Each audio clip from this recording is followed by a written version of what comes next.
And welcome in, everybody, to the Last Row Podcast, a fan's perspective on sports. It's Brian here inside the ARM Media Solutions Studios on this Tuesday, February the 24th, 2026. Hope you are happy, hope you are healthy wherever it is you may be. Thank you so much for joining us, whether that is on Apple Podcasts, whether that is on Spotify, Amazon Music, or Amazon Podcasts as well. If you are with us tonight, we are live and in living color, coast to coast, sea to shining sea, and around the world on YouTube Live and TikTok Live. So thank you so much for being a part of this initial journey here tonight. We do appreciate it. As you can see, our good friends over at SeatGeek are a part of the show.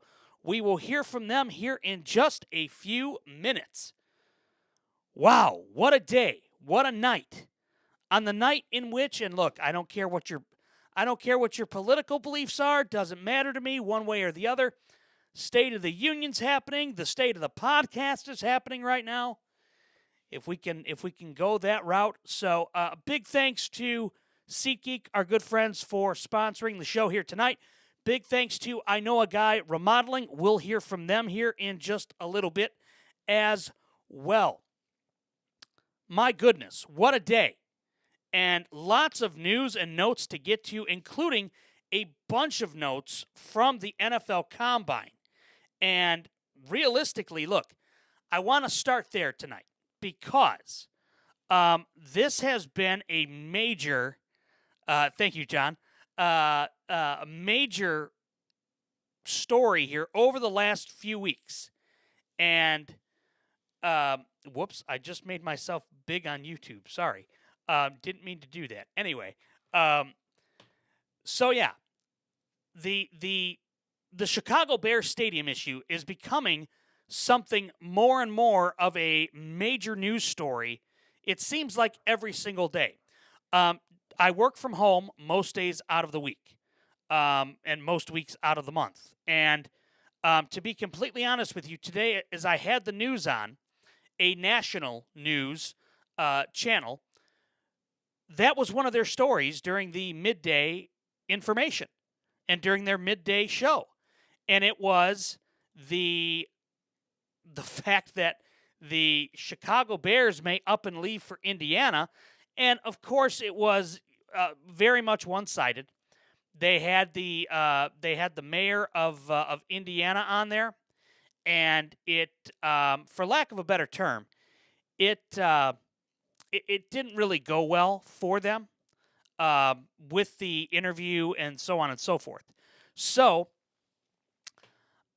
needless to say, there's some information here that has come out over, I would say, the last 24 to 48 hours within the Chicago Bears, within the NFL, and lots to get to. Something that just came up realistically within the last few hours within the NFL. And it's something that, to be quite honest with you, really kind of surprises me. And that is that the Denver Broncos and head coach Sean Payton are talking. And they said something today that was very interesting. Sean Payton did about 3 hours ago. And that's that offensive coordinator Davis Webb will be the Broncos play caller. Now that, to me, is a massive story in and of itself. And I'm wondering why. I'm wondering why it's happening now. I'm wondering why Sean Payton is giving up the play calling duty, if you will, to Davis Webb. And I don't know if it's because ownership wants him to. I don't know if it's because he wants to do it. I don't know if it's because he feels that Davis Webb will very soon be a head coach. But the fact that Sean Payton, who has always been a play caller as a head coach, he's always had different offensive coordinators, whether it was Pete Carmichael, whoever it was. And we'll get to that, John, in a quick second. To me, it speaks volumes that Payton is willing to give up play calling at this point in order to, whether that be get Davis Webb a head coaching job, whether that means I don't know what it means with Sean Payton. But the fact of the matter is, Sean Payton is giving up play calling duty. And that's a huge story in and of itself. In and of itself, it's a huge story. The fact that he's willing to do that, to me, is absolutely crazy. And you know what? I can't blame him. I can't blame him. I'm happy that he's doing it, I guess. But the fact that he is now putting the play calling within somebody else's hands gives him less control. And I don't know how Sean Payton will do with that. I'm not sure how he will do. But be that as it may, I will tell you this right here and now. I think it helps make the Denver Broncos better. And here's why. You get one consistent voice. You get one consistent voice in the ear of Bo Nix, his former quarterbacks coach, who is now going to be his offensive coordinator. You have consistency across the board. And that is critical for a development of a young quarterback. So there is that. All right, real quick here, we're going to take a quick timeout. We're going to hear from our good friends over at SeatGeek. Okay?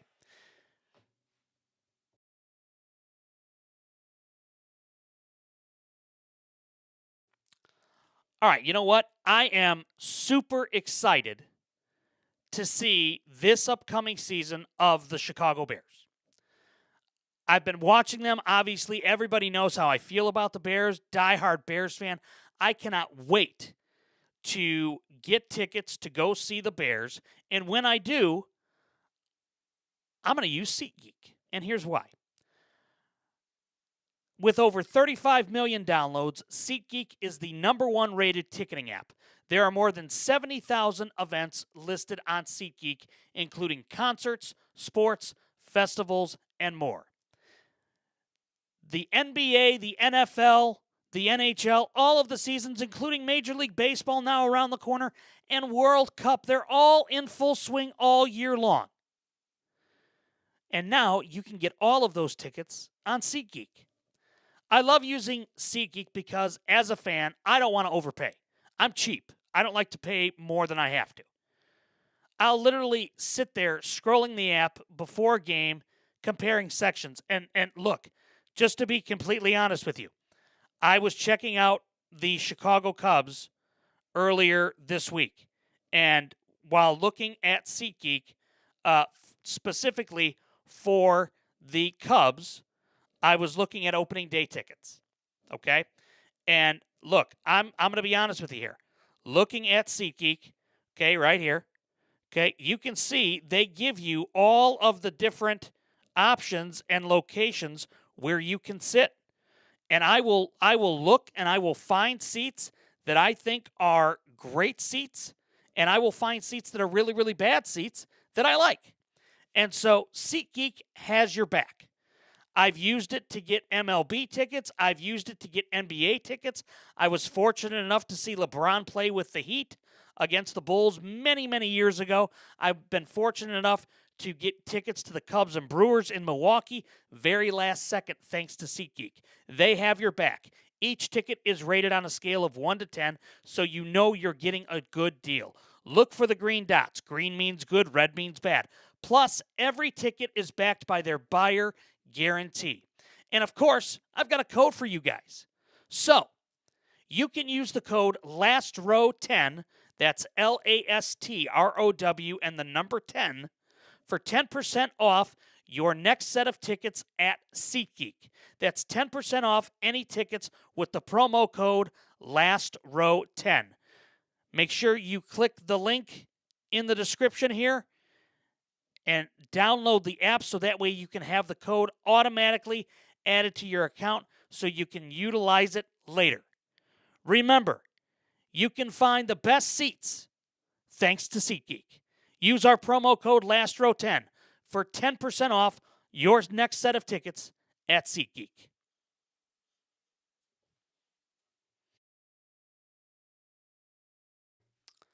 All right. Big thanks to SeatGeek for their contribution here to the show.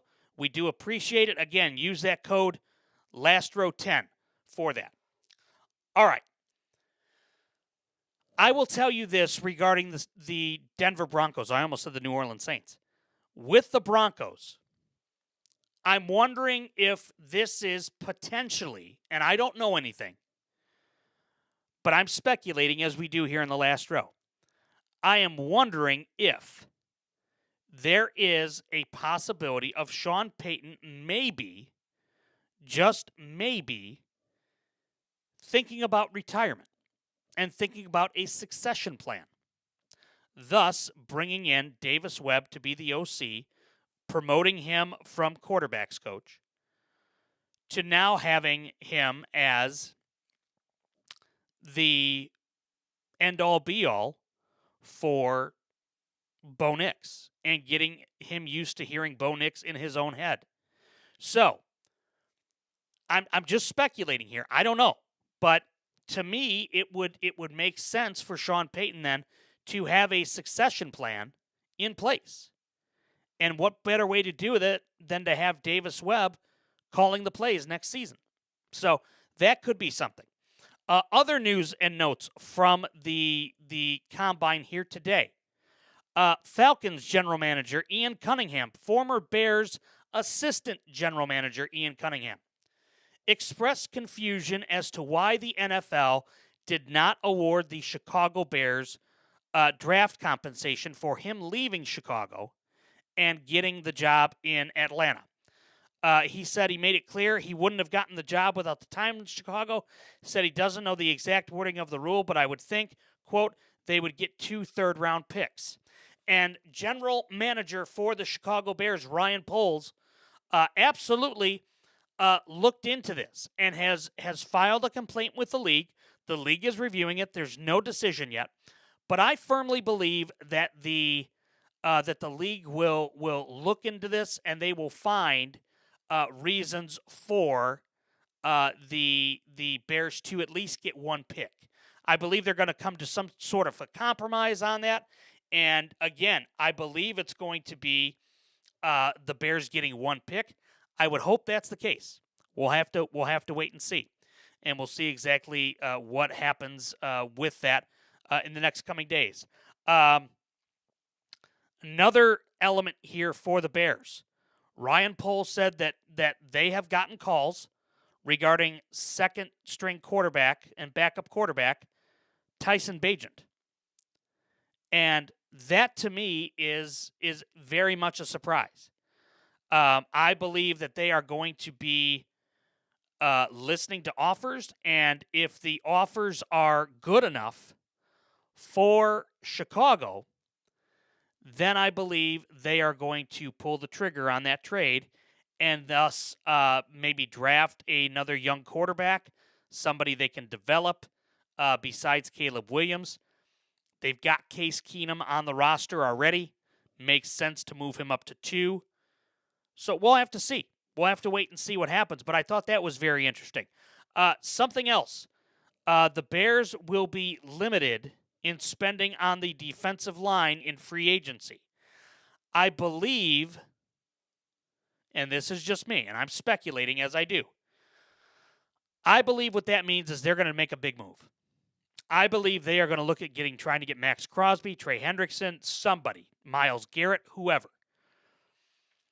And I believe that's going to limit what they can do in terms of spending for the defensive line. But I will also say this. The fact that they have the opportunity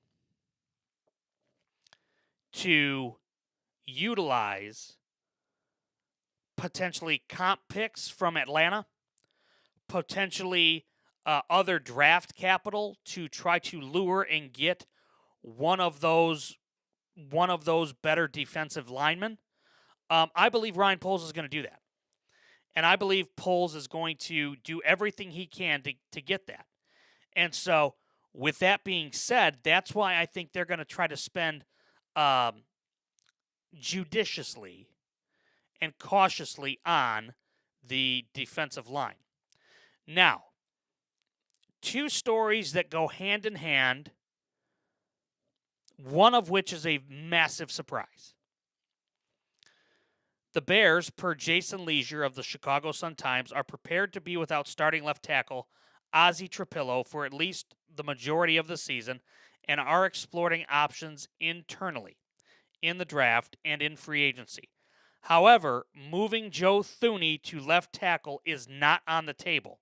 That's only as an emergency short-term option.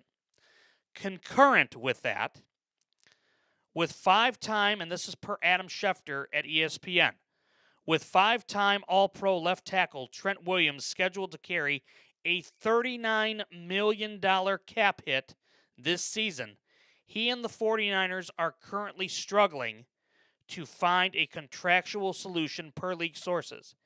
If the two sides can't bridge their differences in this standoffs, Williams would be expected to join this year's free agent class, making him one of the premier players available. Now, what I tell when I say this here, okay, and if Trent Williams becomes available, you're going to have 31 NFL teams vying for him. There's no question about it. If he, though, becomes available, I think if you're Chicago, you have to do everything and anything you can, if you're the Chicago Bears, to bring him to Chicago. Realistically, will he? I don't know. I have a feeling that San Francisco not going to be dumb enough to let probably the best left tackle in the game walk away from their team. There's just no way that happens. Absolutely zero chance that, in my opinion, that Trent Williams is not a Niner. And if it does happen, oh boy, there's got to be some questions around John Lynch then at that point. Because you cannot let a Pro Bowl, All-Pro, Hall of Fame tackle like Trent Williams leave. You just can't. If he does become available, oh my God, you're going to have a bidding war. You're absolutely going to have a bidding war. I'll tell you another team that'll be right up at the top, and that's the Las Vegas Raiders. What better way to protect Fernando Mendoza than to get him the best left tackle, the best blind side that you can have? But when I saw that, I thought to myself, man, that puts San Francisco in a really bad spot. I mean, think about this for a minute. You have one of the best offensive linemen. You have one of the best offensive minds and coaches. And you don't have, or potentially you don't have, a great left tackle anymore. When Schefter put that out, rough and tough, about 3 o'clock this afternoon, I went, ooh boy. Ooh boy. That's a nugget. That's a nugget. And another nugget, and great question, Monty. How many years are you giving a left tackle that will be 38 before the season starts? Look, name me another left tackle that's better. I mean, give me an All-Pro left tackle that's better than Trent Williams.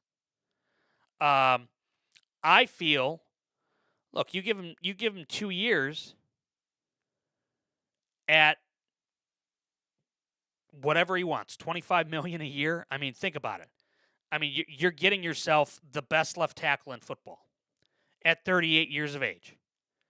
That gives you time. Then whoever it is that signs him. I'm not even talking Chicago. That gives you time to draft a new left tackle, and whom better to teach that left tackle than Trent Williams?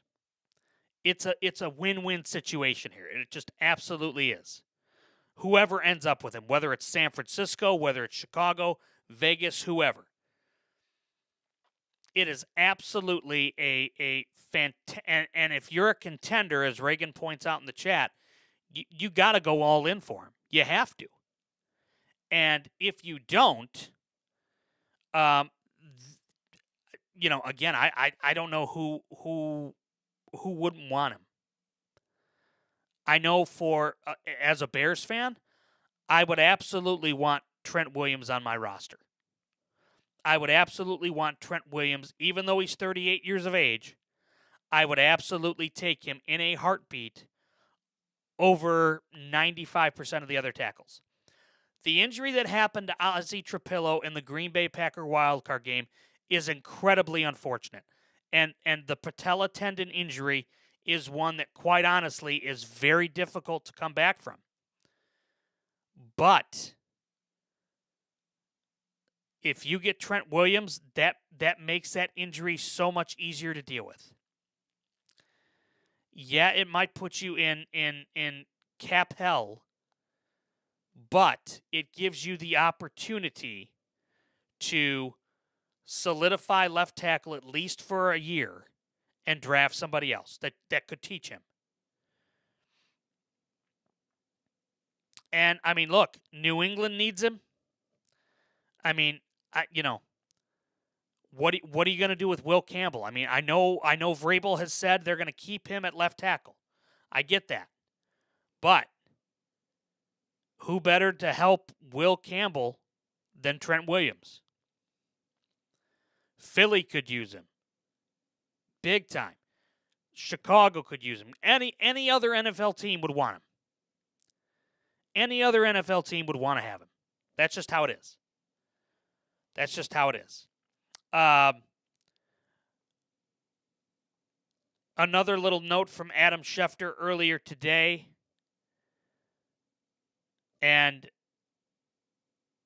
that is that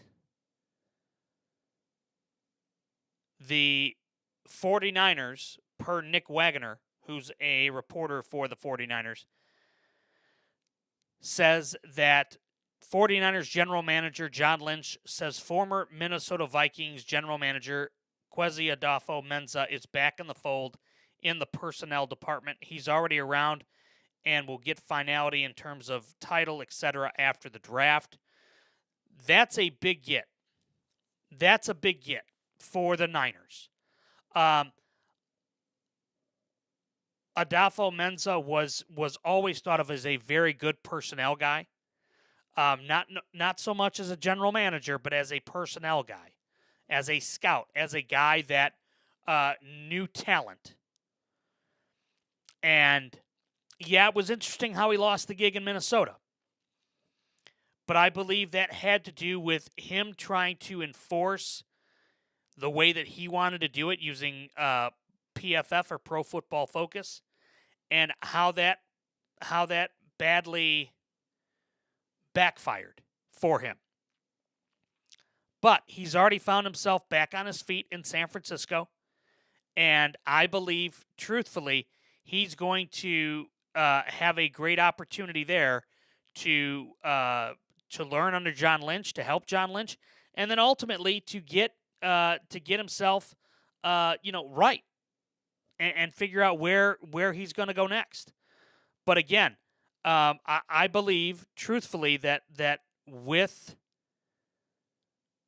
that, you're going to have an opportunity for a really good personnel guy to be in there. And if somehow or another he could figure out a way to replace Trent Williams, he would be a guy to do it. He absolutely would be a guy to do it. Okay, other news and notes out of today from the Combine. Browns general manager Andrew Berry says and indicated, and this is per Schefter, that Shedeur Sanders and Deshaun Watson will be competing to be the starting quarterback in 26. I firmly believe, and again, this is just me talking here, but I firmly believe that Shedeur Sanders may very well be the starting quarterback in Cleveland. And I believe that because of the relationship that he had with Todd Monken prior to the draft last year. And I know it's something unique.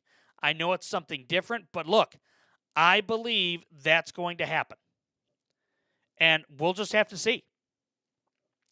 We'll have to see. But again, Deshaun Watson, to me, may have played his last down in the NFL. He may have played his last down. So, and look, I believed that, and I believe that without question, Shedeur is going to get every chance to start in Monken's offense. Some other notes from today.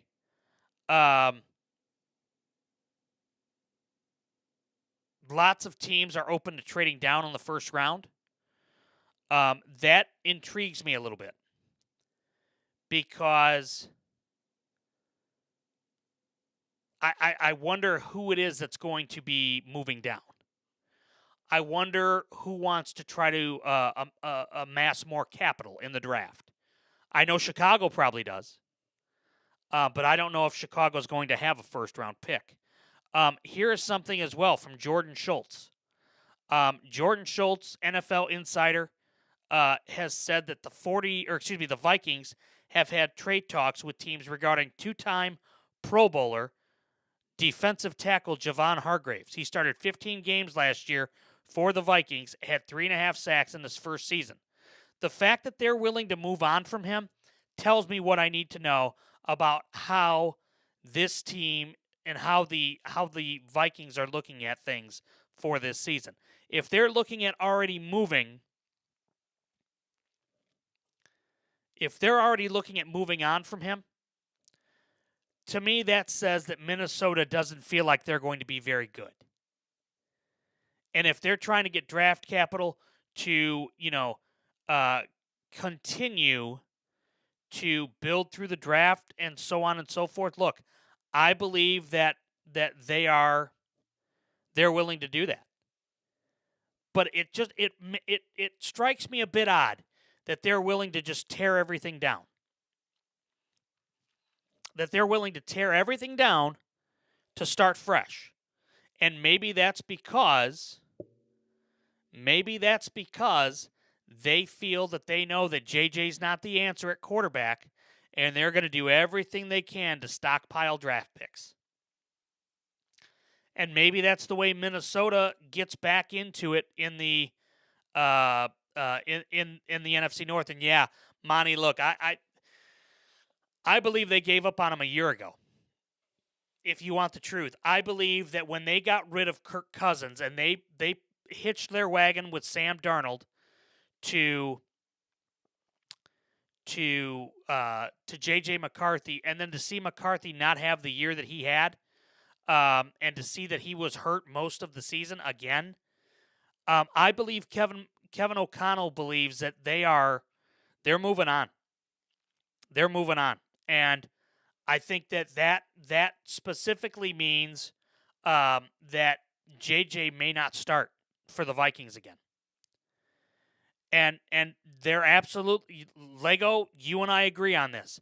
They were a Sam Darnold away from being a Super Bowl contender.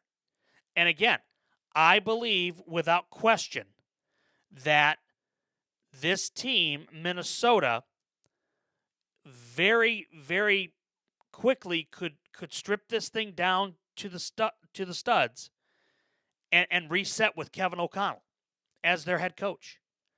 Now, the interesting thing here, and I'm floating it out there as a fan, and I wouldn't hate this. I'm just saying this. Now, let me rephrase that. I would hate it for the person. As a fan, though, I would be okay with it. And that's, look, they don't have a general manager. Kevin O'Connell was brought in by Quincy Menza, that to be the head coach. They were a tandem. They were a team. And now one of them is gone. So I wonder what that means. Does that mean that O'Connell is on the hot seat? Does that mean that O'Connell may be a lame duck coach this year? I think you have to explore all of those options. I don't think it means that, but look, if Minnesota wants to get rid of Kevin O'Connell, I guarantee you there are going to be at least 20 NFL teams that would be interested in picking him up.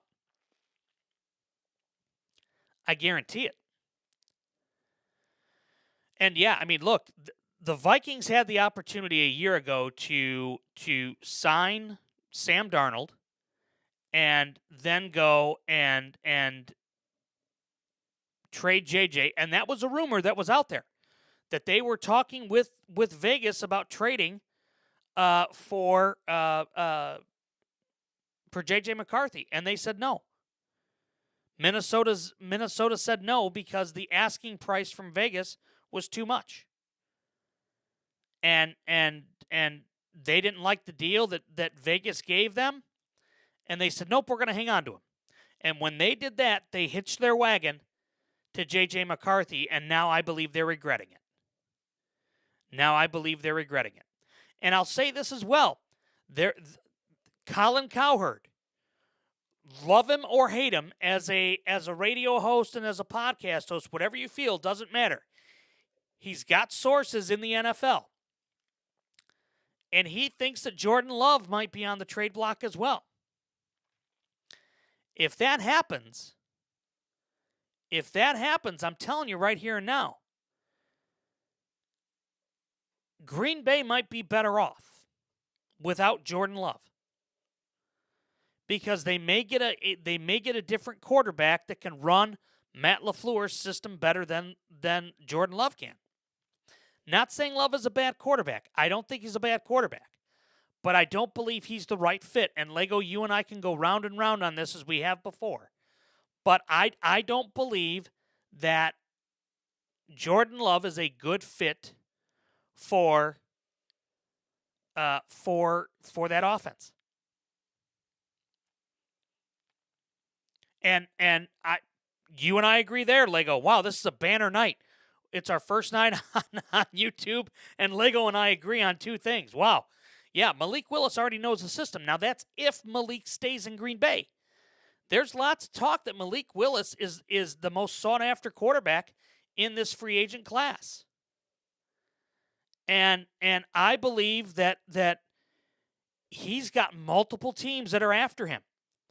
Malik's going to get paid. And the really sad thing is if he goes to an offense that doesn't suit his abilities, then I think you're going to have an issue with Malik kind of reverting back to what he was in Tennessee, which wasn't any good. I think he would be better off. with Matt LaFleur. But I don't think Green Bay is going to sacrifice Jordan Love. I just don't. I think they've said, you know what, we're going to stick with him. But look, if Cowherd's got some sources there, where there's smoke, there's fire. That's all I'll say. Where there's smoke, there's fire. And they may be floating that out to see what kind of engagement there might be. What team might be interested in that. Monty says trade Love to Arizona for Murray and a first next year. Ooh, man. You're giving up a lot for you're asking for a first round pick for Jordan Love. Ooh. I mean, maybe, I don't know. I don't think he's played well enough though to be maybe a second rounder. But I don't know about first.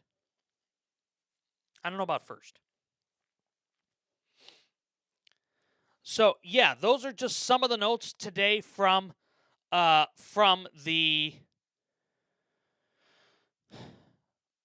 combine. Now, another note here. And, oh, God, trade him to the Browns? Good Lord. How many quarterbacks are we going to have in Cleveland? I mean, you got Dylan Gabriel, you got Shedeur, you got Deshaun Watson. I don't think any of them can truly play. And Kirk getting cut, yep, that was another one. Yeah, they confirmed it today. Ian Cunningham said on one of the media stations. Don't know if it was through NFL Network or ESPN, one of them. But that they are going to move on from Kirk Cousins, so that means he's a free agent. I'll tell you this right here now.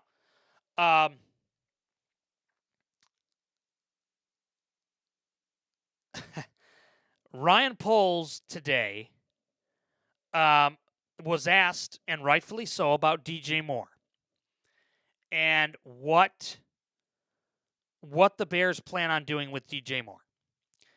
And I believe that he said everything right that he needed to. And what he said, truthfully, is a big factor here. And I'm going to read you his quote verbatim. Quote, yeah, I have to have conversations to see what, like I said, the best combination of players we can bring in. We want him here. We think highly of him. He's a great teammate. He's been productive pretty consistently over the last however many years he's been here. So I have nothing but great things to say about him. But this is the time now where we have to look at all different scenarios to see what can allow us to put the best team out there. And I've talked about this before. There are relationships there. There are a lot of guys there are a lot there that make it really, really difficult. He's a guy we want here, but we have to look at all the different scenarios. Translation. Yeah, DJ Moore's been a great teammate. DJ Moore's done a lot here. He's been super consistent. He's been the model of everything we've asked him to be, and that's why you should trade for him. I think DJ Moore's days are numbered in Chicago. I believe that his game against the Rams sealed his fate and that he is absolutely going to be gone. And I think for Chicago, just being honest with you, I think any type of deal that they bring up to try to get Max Crosby is going to involve DJ Moore and a first-round pick. I think they're going to give up DJ Moore and the first to get Max Crosby. And Kirk Cousins back to Minnesota makes sense for everybody. I agree with you. Monty. Dylan Gabriel's pick in the third round could be the worst pick over the last 5 years. Absolutely. I also think, though, that there have been other picks that are head scratchers now. But again, I think Cousins back to Minnesota makes all the sense of the world. I believe that Cousins to a place like Indianapolis makes a lot of sense because you could have him work with Anthony Richardson. You've got Daniel Jones coming back from a pretty significant injury. And I believe, and I'm just speculating here, I don't know anything. But I don't believe that Cousins to me back to Minnesota just makes too much sense. So, yeah.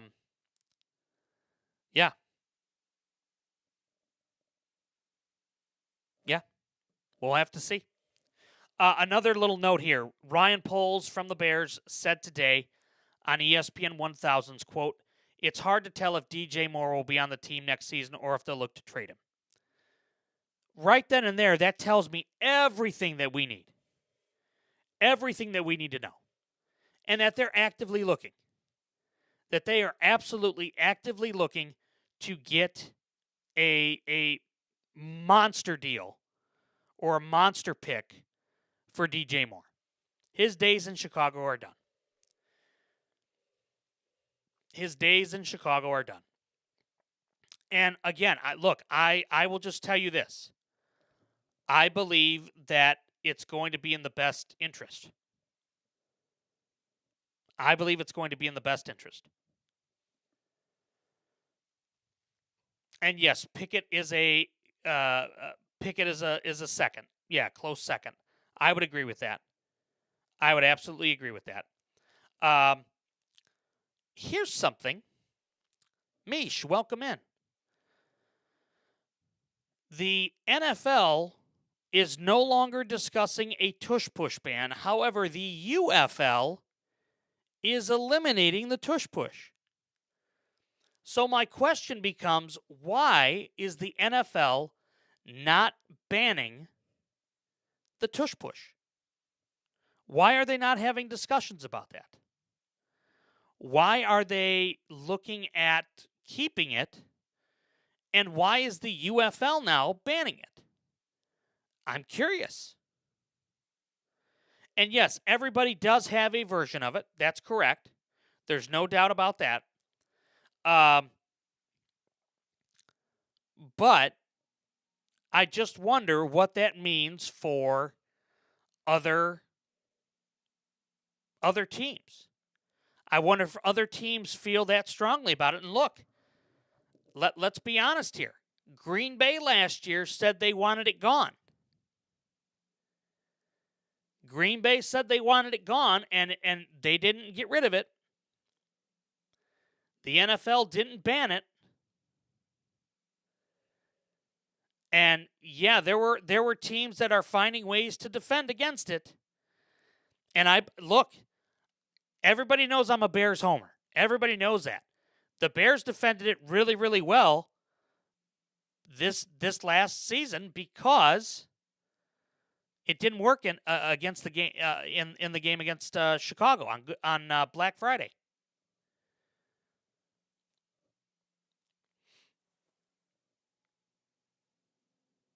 Something else that popped up today, and that's and I wish we had Mr.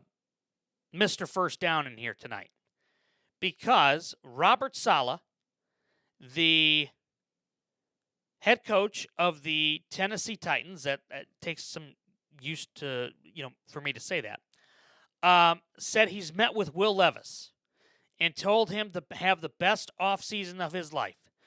Saleh said that Levis is really talented and looks forward to having him be a part of the team. Translation: work your butt off this offseason because you're going to get cut. Because Will Levis is going to be a bust in the NFL. And look, I believe that I believe at this point in time, we're talking about bad draft picks. I would say the Will Levis draft pick has to be right up there. I would say the Will Levis draft pick has to be right up there in terms of that. All right, we're going to take a real quick timeout. We're going to hear from our friends over at I Know a Guy Remodeling, and then we'll be back to continue our discussions about the Combine.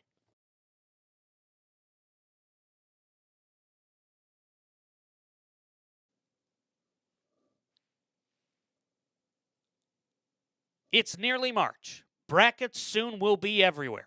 Upsets, Cinderella runs. Everybody thinks they've built the perfect lineup. But let me ask you something. If your house had a bracket, would your kitchen even make it past the first round? Is your bathroom a 16 seed hanging by a thread? Listen, championships aren't built on hope. They're built on strong foundations. And that's why it's time to upgrade your starting five. New cabinets, new tiles, finished basement. You don't draw up the play yourself. You call I Know a Guy Remodeling. No busted brackets, no blown leads, just clutch performance when it matters the most. This spring, build a contender. Because in this house, we don't rebuild to compete. We rebuild to win. You can check out a link to their website, to their Facebook page on our website, www.iknowaguy.com. www.lastrowpodcast.com, because everybody deserves to know a guy. And now you do. I Know a Guy Remodeling.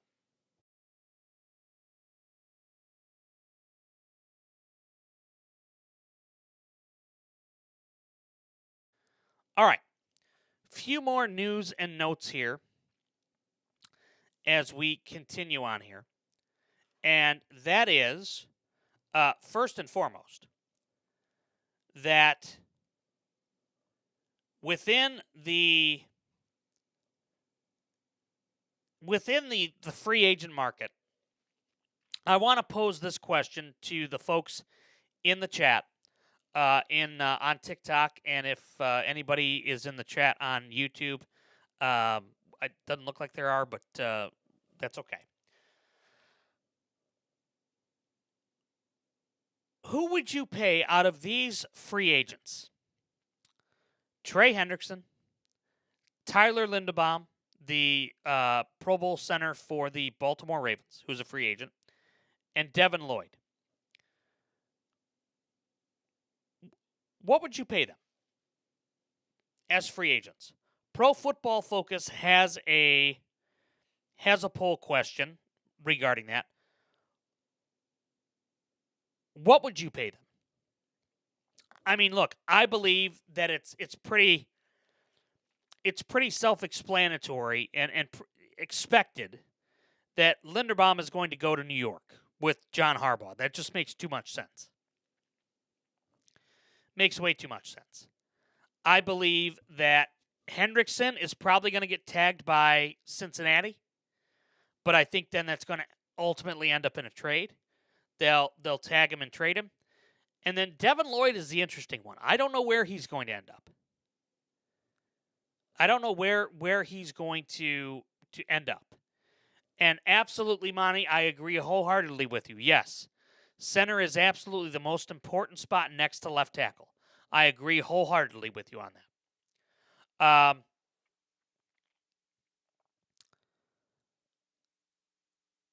couple of other things here.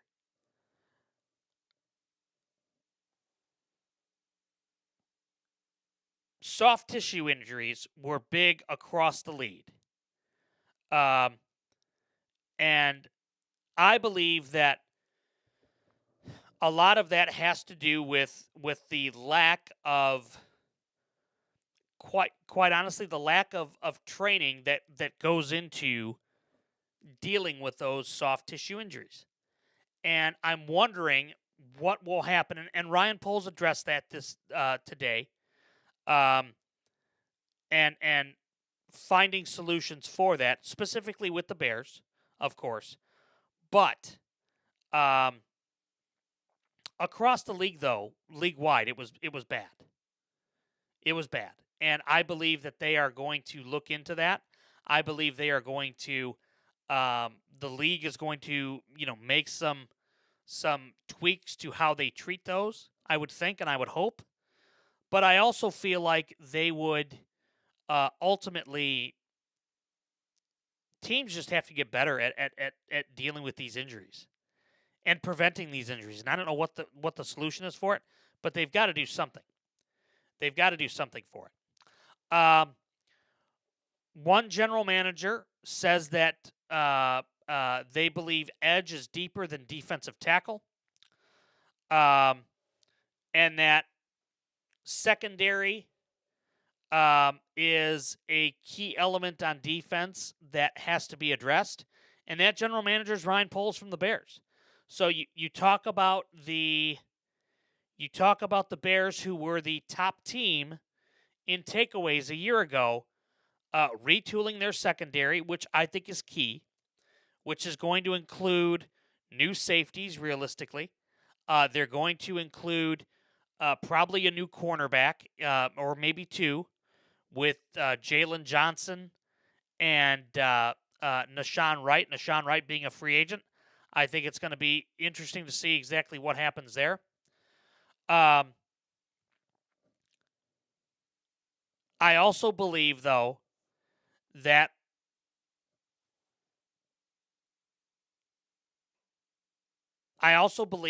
without question, there's going to be a number of teams that are going to be upgrading their secondary. And I feel like this draft is pretty good within the secondary.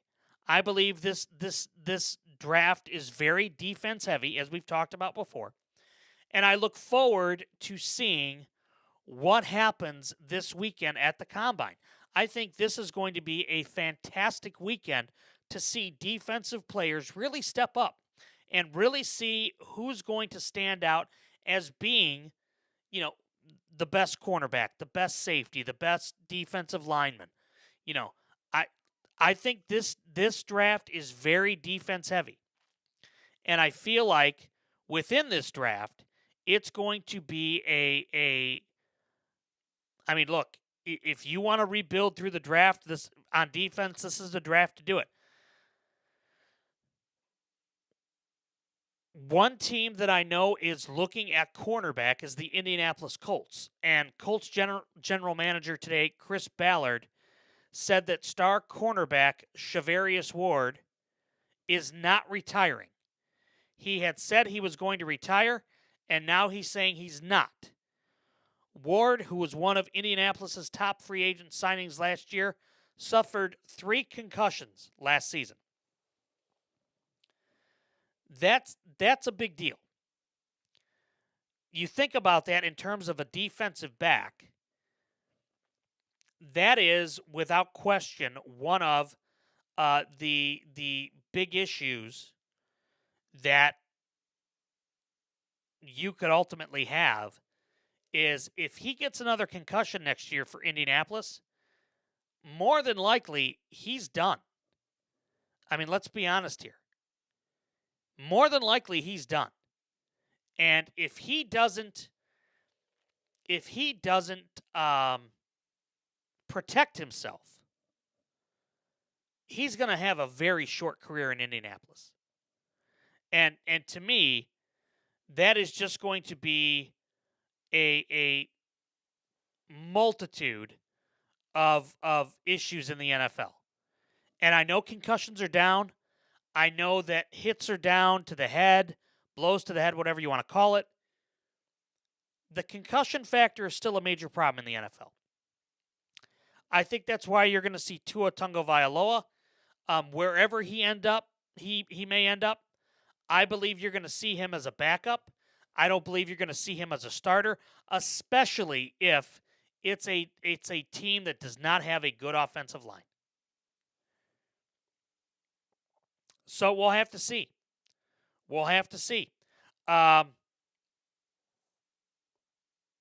Complete non-football note. Did you see Miami of Ohio? They won again. They are 28-0. That is absolutely masterful. I don't care what their schedule says. I don't care who they've played. They are 28-0. That's a pretty impressive feat. And I think they have the opportunity not to be one. They're not going to be a one. But look, I think they've got the opportunity to be a 2 or a 3 in the tournament. And if they win their conference title, I think a 2. I mean, look, they've got a shot to be a 2. I think realistically they'll be a 3. I think anywhere 2 to 5 is a good fit for them. And I think it would be very interesting to see how they react and how they play. Because look, they could be, I mean, for all intents and purposes, they could make a run into the Sweet 16. And I just think that it's interesting to see how much further they can go. It's a very intriguing story to me. It's a very intriguing story, and I feel like it has the opportunity to absolutely be something that bears watching as we move forward. And kudos to them. Kudos to Miami of Ohio. Look, they've done everything right. They are winning every single game, and they're doing it very convincingly. They're doing it with really good defense. Their offense is off the charts right now. There's a reason why they're 28-0. And the fact that they're 28-0 is absolutely astounding. Absolutely astounding to me. And look, they need 3 more wins for a perfect regular season. Think about that for a moment. 3 more wins for a perfect regular season. That would be astonishing. And I don't recall if there has been or when the last perfect season in college basketball was. I don't recall that.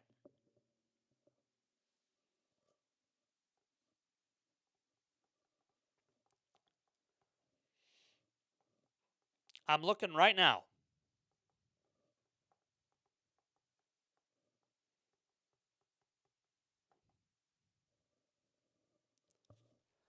Let's see here.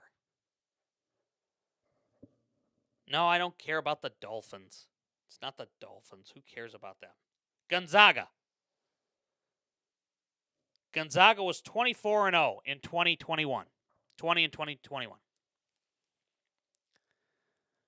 Does Miami have a quad 2 win? No, I don't. Look, I don't believe they do. Monty, you're talking Miami of Ohio. I don't believe they do, but the fact that they have the fact that they've got a undefeated season potentially, the fact that they have that is, look,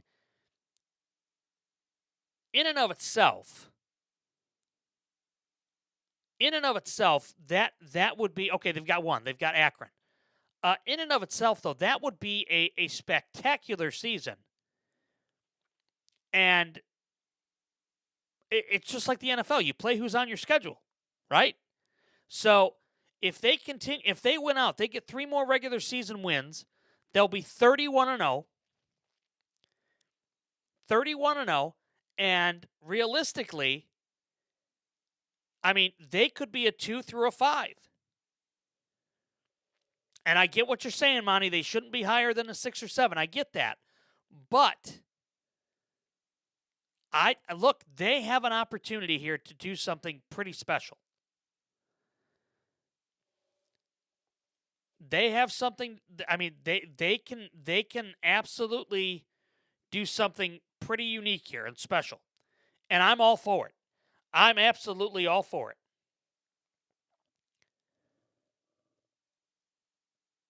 And again, I think that it's going to look, I believe it could be a massive look. We've talked already about this. This tournament field this season, or this specific tournament, is going to be wide open. And I'm not saying that Miami of Ohio is going to win, so hear me when I say that. But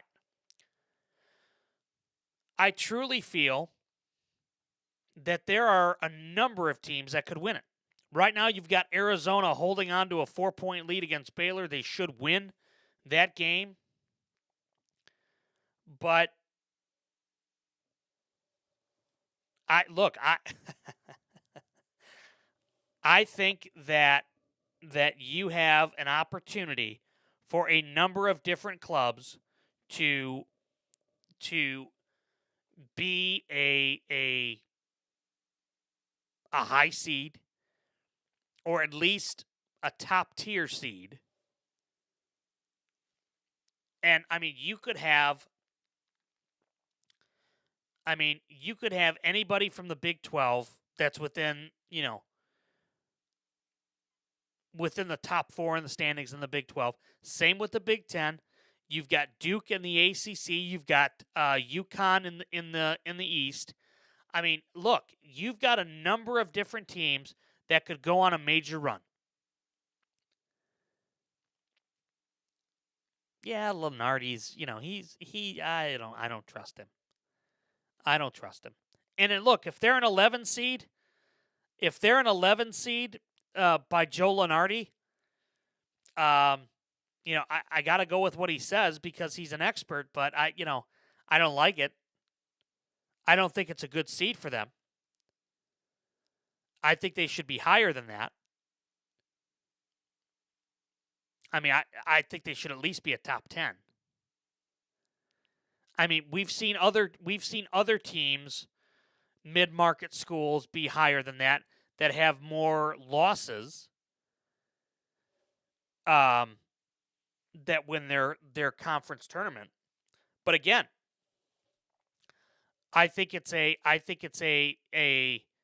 to use a term I have not heard in years and I love and I'm sad I haven't used it. It would be a miscarriage of justice if they're lower than a 10, in my opinion. It's just me. Here's something out of the NFL world, and ESPN has this on their website right now. It's their lead story in their top headlines. Kyler Murray hasn't talked to the Cardinals, refuting what the general manager has said.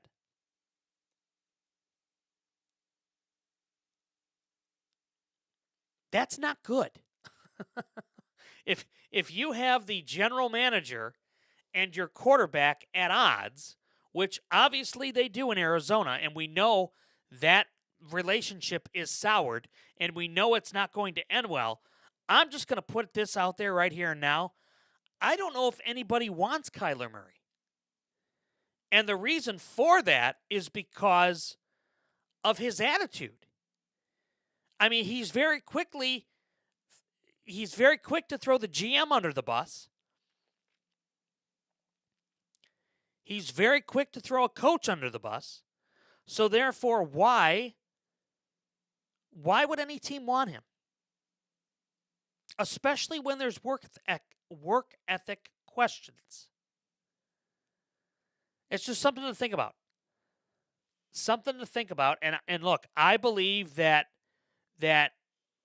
he has, meaning Kyler Murray, he's done himself no favors by the way he's behaved in Arizona. And I'm going to use the term like a petulant child, okay? Like an entitled kid. Playing video games, not studying the playbook, being upset because he got benched for Jacoby Brissett due to injury and due to other factors. Look, I believe that it's a problem for Kyler Murray. I don't know where he's going to end up.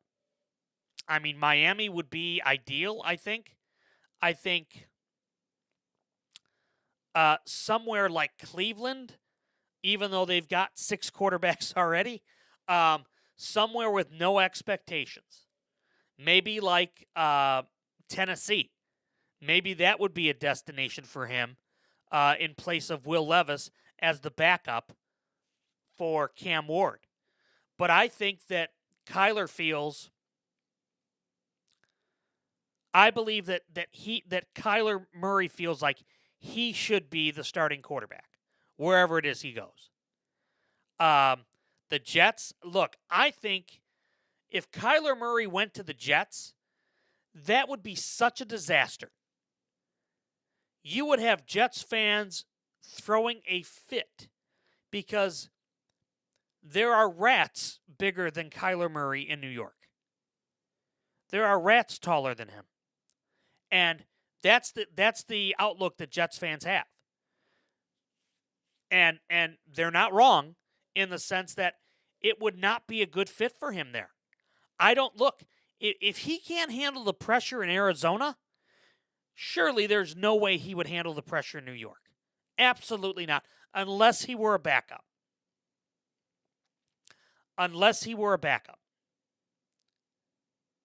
But my gut tells me that he's going to end up somewhere where we don't expect. maybe like Los Angeles with the Rams as a backup to Stafford. I think that would be a very interesting location for him to go. Working with a quarterback guru in Sean McVay in that offense, I think that would be a very interesting dynamic between the two. I think Minnesota makes a lot of sense. But again, the issue that Kyler Murray has is he's not big. He's not a big enough guy. That's why I think New York would be a horrible location for him. It makes sense. I get why, but it's not a good fit. And I don't know. I think Mendoza's going to start right away, Monty. I feel like, at least. I feel like Mendoza's going to get the nod right from the jump. Geno Smith, they're releasing, so he's going to be on the market. He'll be a backup.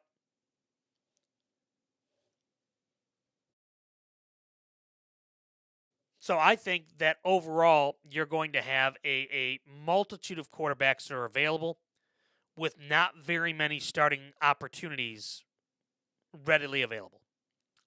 So we'll have to see what happens.